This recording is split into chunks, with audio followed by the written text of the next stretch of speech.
welcome to the Brightwave webinar on the subject of interactive film. We're just coming up to 4 p.m. UK time, and therefore I'll just wait another minute or two before we start so that any laggards can still join us. Just while we're waiting for that, perhaps people who are online could let me know if they've got any issues with the sound, or in fact if they can hear clearly, perhaps you could also just type that into the chat box for me.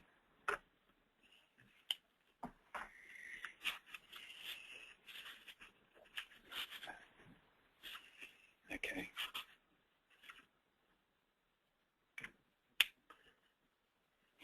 Great. That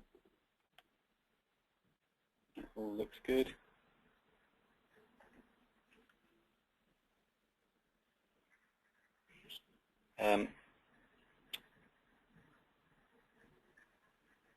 Okay, thank you for those of you that have told me that you can all hear properly. That's great.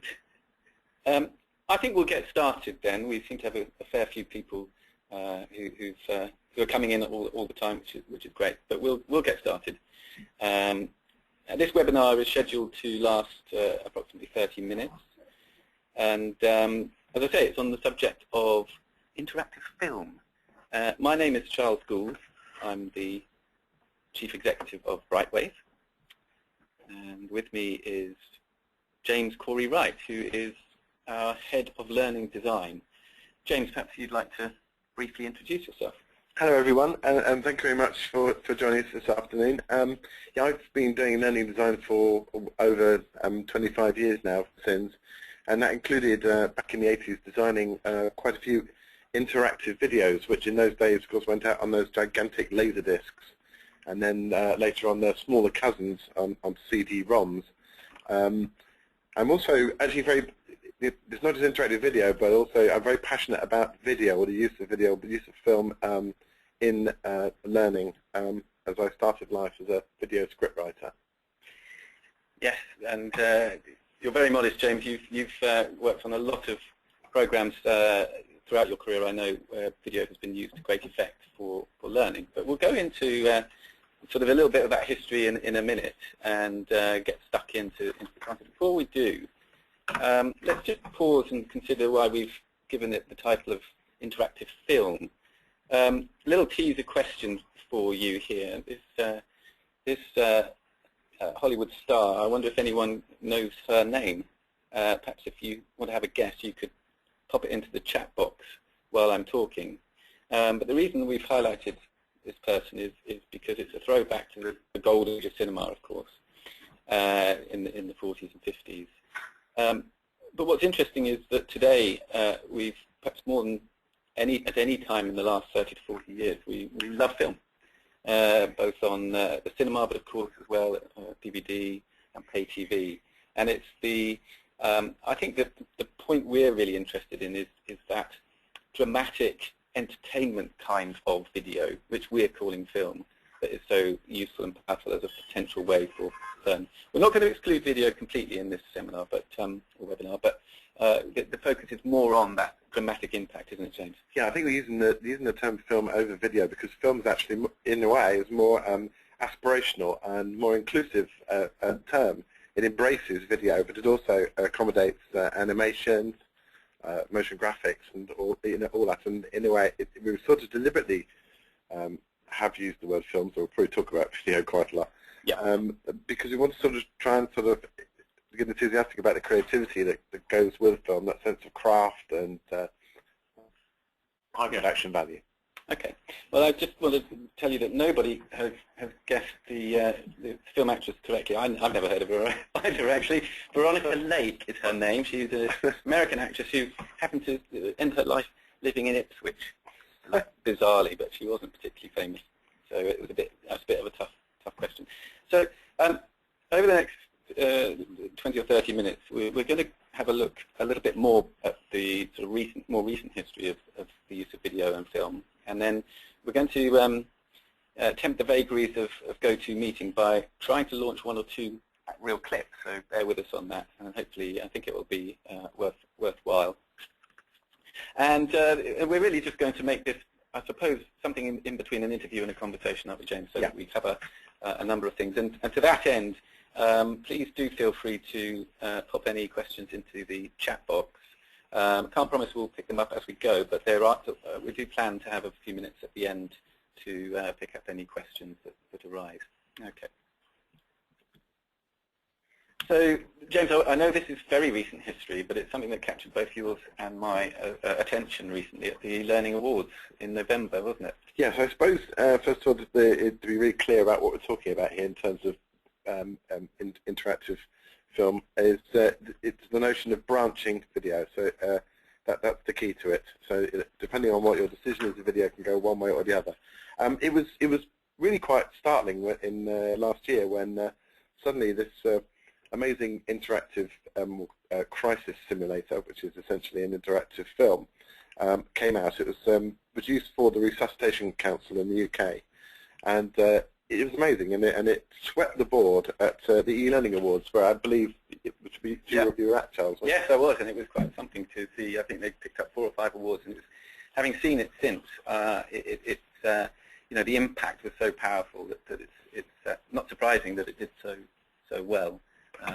Because it kind of it typifies all the strengths of interactive video, which have perhaps not been seen for a long time, since the 1980s, really, which we'll come to in a minute. But the great thing about it is that it plays to the strengths of the medium. I'd suggest strongly you have a look at it later. We provide a link at the end of the show. But basically, it's to simulate CPR, and if you get it wrong, obviously the consequences can be dire, but you can also have another go and do it right the next time. It also is very striking because it sort of brings interactive video very much up to date. It runs on all different devices and incorporates some of the latest technology, so you can actually hold the device and physically move it from left to right to simulate the physical movements that you do when carrying out CPR. It really is a very powerful use of the media. A very imaginative use of interactivity as well. So you mentioned the 1980s, and I think you selected this picture for us to sort of take us back in time. Before we carry on, I wondered if anybody would hazard a guess as to who this band of the 80s is. Come on, have a go and see if you can recognise them. Anyone want to hazard a guess? And while you're deciding whether to remain in denial or basically come out, would say that what happened to interactive video in the 80s? I mean, it was always popular. It was always very successful. It went away. It was killed by bandwidth in the sense that bandwidth became an issue. So it had been running perfectly well on CD-ROMs and Laserdiscs, but bandwidth came along. The priorities became different. Distribution and tracking became the main consequences. Yeah, exactly. I think that's right. And when you began designing these things, James, the issues of being online weren't there. But as we move towards the 90s, of course, all the benefits of being online were seized upon, but at I suppose at the expense of the high-quality video that you've begun to use. We've got, amazingly, let me count how many people have got this right. Oh, dozens. Not Lauren. Oh, wait a minute. That was the previous question. No, in fact, everybody who's guessed got it right. It's the flock of seagulls. Well done to all you 80s fans there. But yeah, so that point really is important, isn't it? That it's only more recently that technology has, if you like, caught up and enabled that same level of quality that we had. So, in other words, the bandwidth availability and the sort of processing power at the client side to enable video to once more be sort of a real learning tool. And I suppose really why we're enthusiastic and why we're keen and excited about it is and anyway, I have this webinar today is to sort of promote the point that that those possibilities are there and that we mustn't forget that they're there and just sort of dismiss what's gone in the past because it was in the past. There's actually only a sort of possibly an interruption, and maybe normal service will be resumed in fact with more opportunities than ever before. To a certain extent, the whole power of branching video in a teaching, a training context has never really gone away, perhaps. I mean, 5 years ago, we in fact produced something for Sky, which used branching video very successfully, which we'll have a look at now. Yeah, so this was, it is 4 or 5 years ago now, isn't it? And it really was marking the time when I suppose the opportunity to have high quality video was sort of coming back again. And this, we'll try and run this now so you can see it. So the idea behind this is that it's something that call center operators in Sky were provided with to help them learn the job, basically. And they're presented with this game. They can select a customer, as we'll do here, and they can then find out a bit more about that customer behind the scenes, which is a little bit of a peek into their pockets and things like that. And when they're ready, they take the customer's call. Okay. First off, before you try and sell me something I don't want, here's what I hate. Football, cars, betting, and anything to do with celebrities. So what packs would you recommend? So we now have the option of choosing one of these branches to go down. Let's have a look at this. Who says I haven't tried sport? I've done enough sitting in the cold with my husband watching the local team lose. Put me off for life. Right. I'd like this Sky Plus thing where I can record without... Okay. So, let me just go back to the slides. So that was a nice little example, I suppose, of some really quite interactive games-based video with actors shot on a green screen background that allow quite a lot of interaction and branching. Yeah, it confirms. I mean, that confirms the strength as a learning tool for branching video, so that it's you get to make decisions yourself. You see the experience the consequences of those decisions. It's immersive as a result, and it enables you to simulate real life to a certain extent. And those strengths and virtues never went away.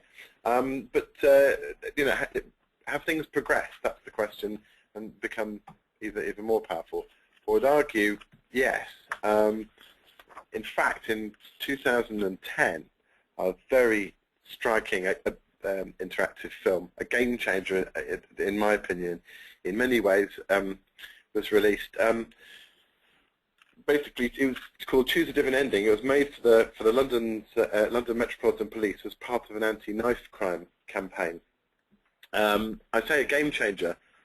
Even from a technical point of view, it was very clever, and since it's actually created in YouTube, so again, we can't run it, unfortunately, but I would strongly urge you to have a look at it afterwards, and again, we'll give you the link at the end.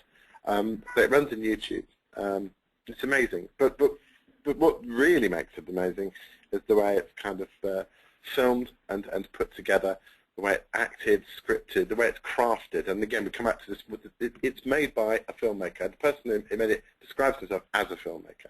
And that's because it's a reflection of the sheer sort of creativity and energy and skill that's gone into it.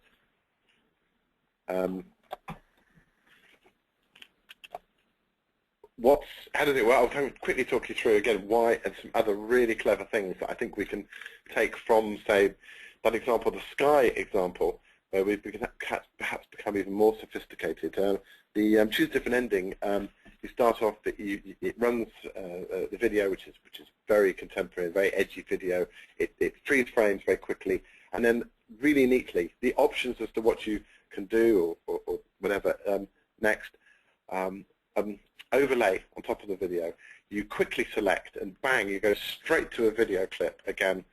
The branches off to a different video clip. What works so well is there's no interleaved screens in the way with text or words, or even with the Sky one, there was a pop-up box that gives them choices. Yeah. But this is much more. Yeah, I mean, it's clever because it's so seamless. You just go from video clip to decision to video clip to decision, and you're completely caught up in it. And it's key to it. That generates a sense of pace. Yeah, and that's very powerful, and using that first-person point of view, you're immersed in the drama.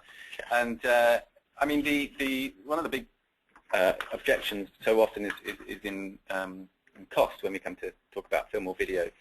Now, this is a really powerful, high-quality piece of interactive video, but it strikes me that it's sort of almost a guerrilla-style way of filming, and I imagine it wasn't necessarily an expensive piece of kit that they were using to do this.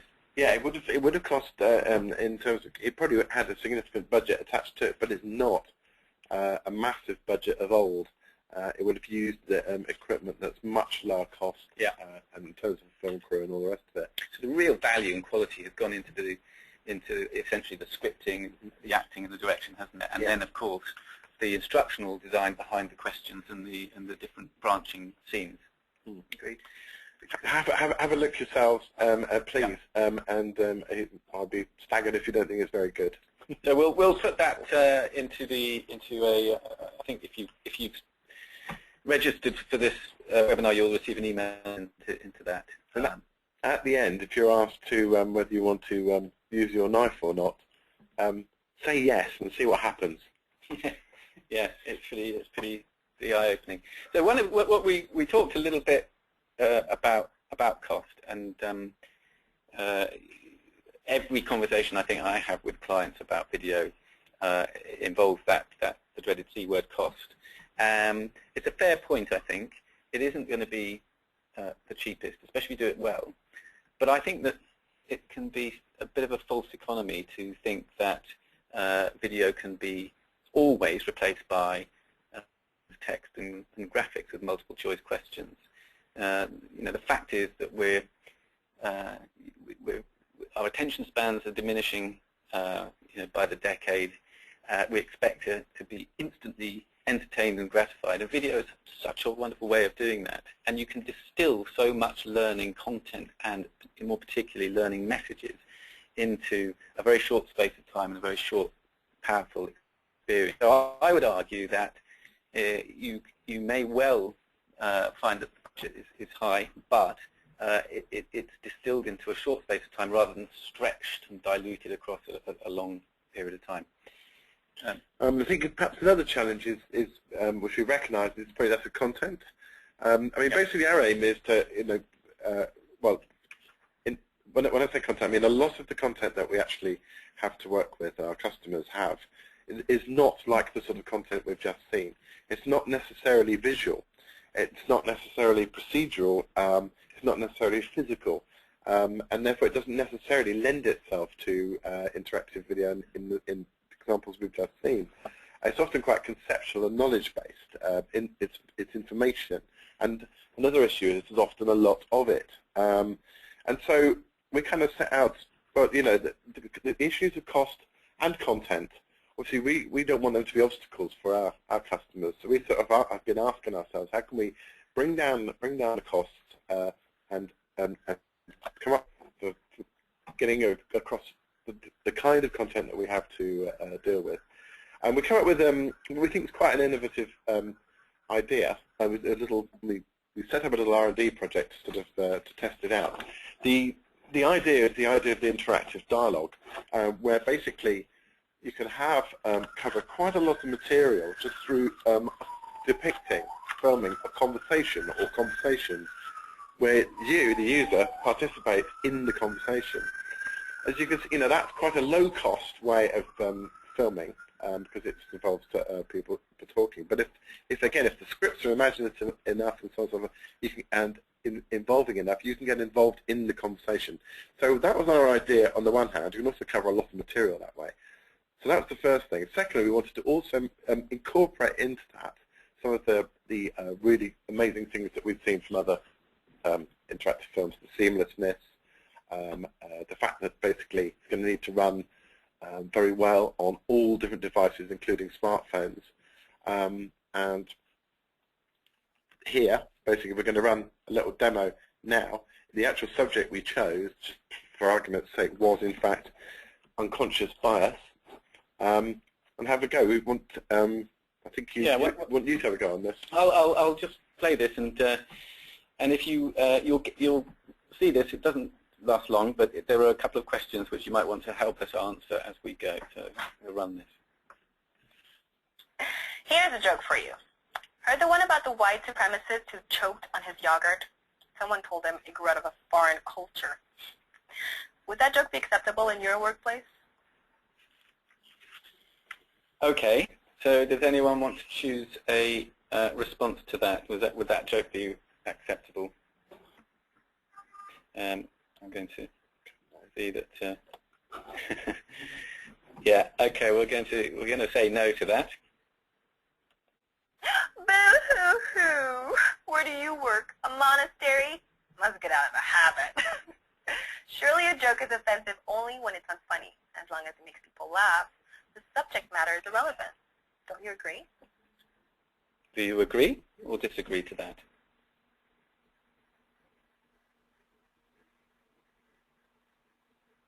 I'm going to agree. So do you also assume discriminatory behavior is conscious in the sense that people who know better do the right thing, whereas those who don't know better tend to make decisions that are biased? So yeah, we'll pause that there. So you get the idea that, I mean, obviously if you're doing it yourself, you could do it at quite a lot of pace and build up basically your involvement in the conversation. And that's obviously been designed so that, and I've seen it running on an iPhone or an Android, and it fills the screen. So it's been designed to do that with maximizing screen real estate for interactivity. Yeah, I think that's one of the things that again we wanted to experiment with. There's a tendency with responsive and adaptive stuff coming out at the moment to kind of produce it, particularly when it's filmed, so that it runs well on the computer, laptop, and maybe looks good also on a tablet. And the kind of smartphone is a bit of an afterthought. We actually, because this was we're looking to innovate here, we actually turned that on its head and wanted to start off by trying to film it so it ran really, really nicely on a smartphone as well as all the other devices. We even played around with taking all the color out, see the effects of black and white, framing, the use of subtitles, which is very important, so it could be run on in different environments, and so on and so forth. So it raises a really interesting point, which is, in this case, we really pared it all back and used the video as the powerful part of the learning experience, haven't we? But there are ways of adding to that. There are ways that we're looking at the moment at augmented video viewing, which allows more to be superimposed over running video in terms of hotspots and almost augmented information, which is a fascinating one. But what I really like about this is it really uses video clearly and simply and powerfully. It can lead the way. I think Charles, that's a really, that's our point. None of this sits in isolation, but we're just saying let's turn the whole thing on its head. So you lead with your films, your interactive films. You lead with that, and you can have the online wraparound with all your information and resources, and so on and so forth.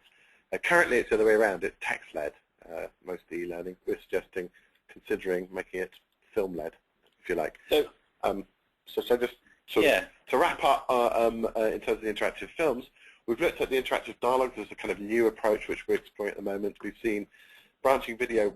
Well, it's all branching video to a certain extent. Stop the Action is a really good form of interactive film, especially good for things like compliance things, such as like information security, where you can follow someone and see whether they've done something wrong or about to do a security breach, and you stop the action.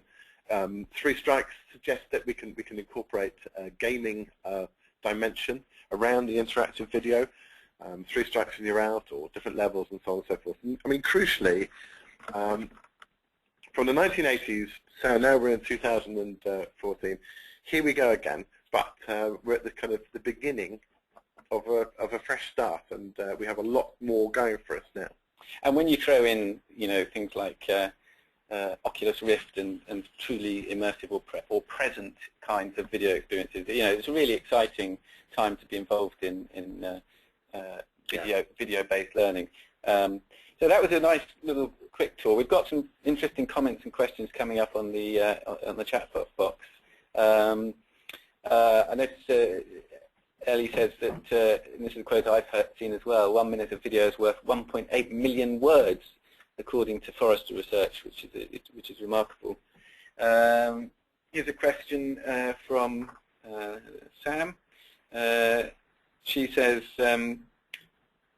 sometimes video could be a problem because it's difficult to update, which I suppose is a point, isn't it, James? What's the? I mean, it's always been difficult to update, and it still is. But by the same token, the same rules apply that have always applied when using video in training. Is you try to make the stuff that you put into the videos the least volatile material there is. You try to stick the volatile stuff outside in the online wrapper.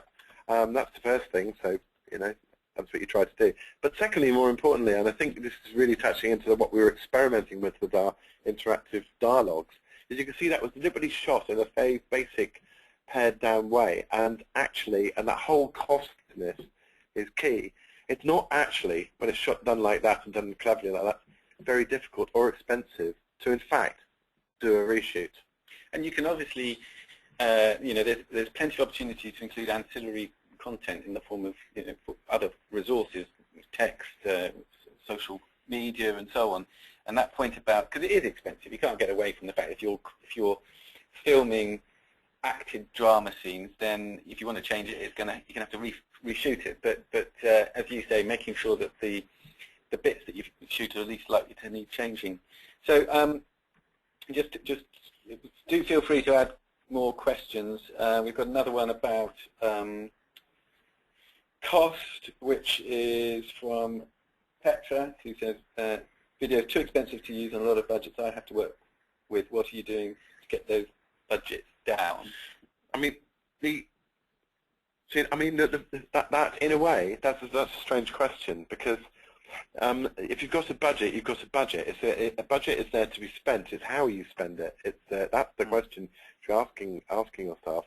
If you haven't got a budget, obviously nothing gets made. But if you've got a budget, you basically decide to, as I referred to earlier, you can spend your budget primarily and initially on the film side of things, and secondarily on the wraparound. Mm-hmm. Currently, that is not the orthodoxy. The orthodoxy is you look at something and then you think of how it's all text-led, text and graphics-led, and then you think, well, can we afford the video as a sort of extra or an adjunct or a nice-to-have?